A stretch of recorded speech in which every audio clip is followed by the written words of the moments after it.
माननीय सभापति महोदय, पूज्य गुरुजी और गुरुमवृंद, एठारे उपस्थित अतिथिगण और मोर प्रिय सान भाई और भौणी मैंने आज आम एठारे कहीं उपस्थित होइछे आपण माने उणा अधिक जानिथिबे। आज हेउछि प्रथम प्रधानमंत्री पंडित जवाहरलाल नेहरू को जन्म जयंती। से पिला मानकु सबुबले भल पाउथिले। तांको मतरे जदि आमे वर्तमान शिशु मानकर जत्न नै उपयुक्त जत्न नेबा ताहारे आमे एक सुंदर भारतर परिकल्पना करि परिबा। तेणु आमे एही दिवस को नवेम्बर 14 तारिख को शिशु दिवस रूपे पालन करि आछे।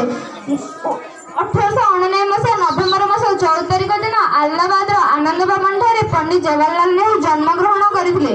तांको पिताଙ୍କ नाम मोतीलाल नेहरू और माताଙ୍କ नाम स्वरूपराणी। से बाल्यकाल प्राचुर्य ऐश्वर्य मध्य अतिबाहित करथिले। पिला मानक उन्नति रे शिक्षक पितामातांकर भूमिका अत्यंत गुरुत्वपूर्ण अटे। 1964 मसीहा मे 27 तारिख दिन मध्याह्न समय महान व्यक्ति मृत्यु देहांत करथिले। मृत्यु रे सारा विश्व कांदी उठिथिला। पिला माने ताको स्नेह और श्रद्धा चाचा नेहरू बोली डाकुथिले।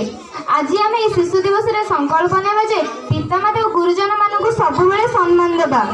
आज आमे माने प्रकृत देशर नागरिक होगा एथप्रति आमे जत्न नेबा उचित। एहा पंडित जवाहरलाल नेहरू प्रकृत श्रद्धांजलि हो। एतिक मोर वक्तव्य स्नान गुजु। जय हिंद, जय भारत।